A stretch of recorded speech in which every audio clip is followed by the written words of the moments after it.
Assalamualaikum warahmatullahi wabarakatuh. Kali ini kita masuk ke pembelajaran tema 6 1 pembelajaran 5 yang mana yaitu panas dan perpindahannya, tentang suhu dan color, pembelajaran kelas 5 untuk pembelajaran 5.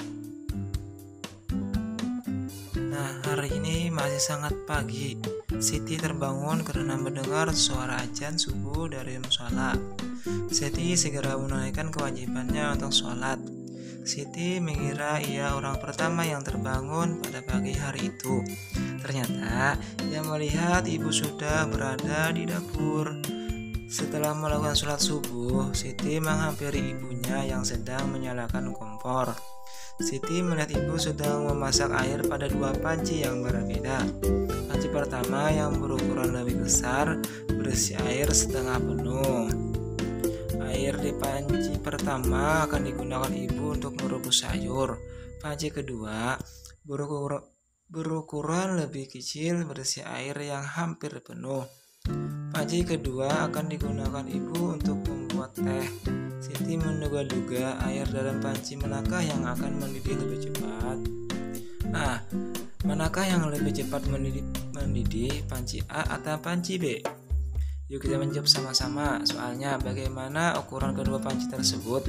Panci A memiliki ukuran yang lebih besar dibanding dengan panci B. Soal kedua, manakah panci yang berisi air lebih banyak, A atau B? Panci A berisi air yang lebih banyak. Terus soal yang ketiga, jika kedua panci berisi air itu dididihkan, panci manakah yang akan memerlukan waktu lebih lama untuk mendidihkan air di dalamnya? Panci A akan memerlukan waktu lebih lama untuk mendidihkan air di dalamnya. Terus soal keempat, mengapa panci A membutuhkan waktu yang lebih lama untuk mendidih? Karena panci A memiliki air lebih banyak, sedangkan energi panas yang diberikan dari kompor pada panci A sama dengan energi panas yang diberikan dari kompor pada panci B yang memiliki air lebih banyak. Bagaimana nih soal yang kelima ya? Bagaimana hubungan antara energi panas yang dibutuhkan untuk mendidihkan air di dalam panci dengan suhu air di dalamnya atau air mendidih pada suhu 100 Celcius.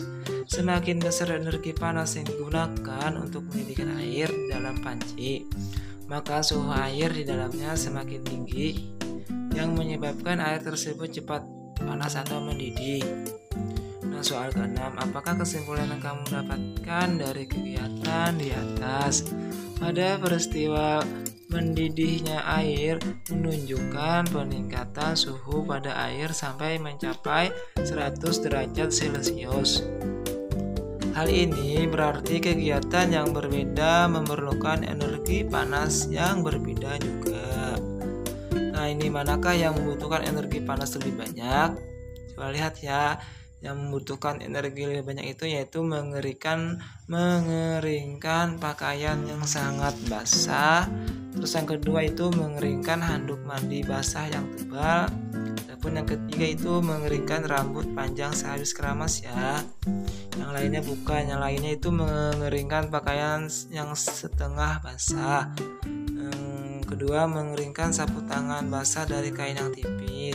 Adapun yang lain selanjutnya itu mengeringkan rambut pendek setelah keramas.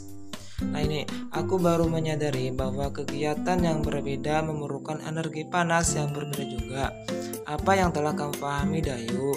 Pada peristiwa didihnya air juga menunjukkan peningkatan suhu pada air sampai mencapai 100 derajat Celcius ya.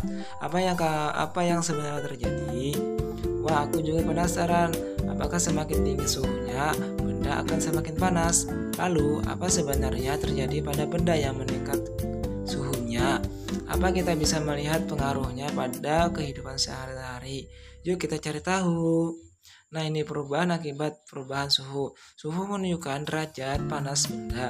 Semakin tinggi suhu suatu benda, semakin panas benda tersebut. Suhu menunjukkan energi yang dimiliki oleh suatu benda. Energi panas dapat mengubah benda, yaitu pemuaian dan penyusutan. Contoh pemuaian adalah panas panas adalah perubahan suatu benda yang dapat menjadi bertambah panjang, lebar, luas, atau berubah volumenya karena terkena kalor atau panas. Adapun penyusutan adalah perubahan suatu benda yang menjadi berkurangnya panjang, lebar, dan luas karena terkena suhu dingin. Ini ada contoh pemuaian dan penyusutan benda karena panas dan suhu dalam kehidupan sehari-hari ya. Ini ada gambar kaca. Gambar kaca 1, pemasangan kaca jendela. Para tukang kayu selalu merancang ukuran bingkai jendela yang sedikit lebih lebar dari ukuran sebenarnya. Hal ini dilakukan oleh tukang kayu dengan tujuan untuk memberikan ruang pemuaian bagi kaca saat terkena panas. Jika bingkai jendela tidak diberi ruang pemuaian, maka ketika terkena panas akan mengakibatkan kaca menjadi retak atau bahkan pecah. Contoh yang kedua yaitu ban sepeda motor atau ban mobil ya. Mengisi udara terlalu penuh di dalam ban sepeda atau mobil akan membahayakan pengemudinya. Ban yang diisi terlalu banyak udara dapat meletus dan dapat mengakibatkan kecelakaan. Hal ini disebabkan karena udara di dalam ban dapat memuai karena panas. Adapun contoh ketiga itu pemasangan kawat atau kabel listrik dan telepon. Kawat atau kabel telepon dan listrik dipasang mengendur dan tidak tegang. Hal ini dilakukan dengan tujuan agar kawat atau kabel tidak putus pada malam hari ketika mengalami penyusutan. Ada contoh yang keempat itu pemuaian yang terjadi pada gelas kaca. Gelas kaca tiba-tiba pecah atau retak ketika dituangi air panas. Hal ini terjadi karena adanya pemuaian yang tidak merata pada bagian gelas. Adapun contoh yang kelima, pemuaian pada sambungan rel kereta api. Sambungan pada rel kereta api dibuat adalah celah antara dua batang rel. Hal ini dilakukan untuk memberikan ruang muai sehingga saat terkena panas rel tersebut tidak melengkung. Adapun contoh yang keenam, penggunaan termometer. Termometer akan ditempelkan ke beberapa bagian tubuh seperti dalam mulut atau ketiak.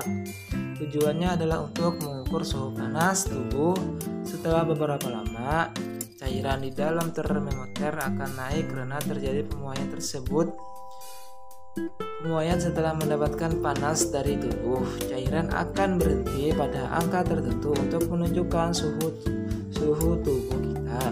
Ketika termometer tidak digunakan akan kembali turun karena mengalami penyusutan. Ini ada gambar alat-alat gemelang ya. Gemelang adalah salah satu alat musik yang digunakan untuk mengiringi lagu-lagu pada tangga nada pentatonis. Beberapa alat pada gemelang terbuat dari belahan besi. Lihat ya anak-anak ya, ini adalah beberapa alat musik yang disebut dengan alat gamelan. Nah, ini adalah contoh lagu Cing Cangkling. Lihat ya anak-anak ya. Nah, ini ada tabelnya. Nama lagu Cing Cangkling asal daerah Jawa Barat. Tangga nada yang digunakan adalah sentro. Kesan yang didapatkan pada saat mendengarkan lagu ini adalah gembira. Adapun arti lirik syair lagunya, nah ya anak-anak ya, arti lirik lagunya ya, kliong denglik buah kopi rarang gioneng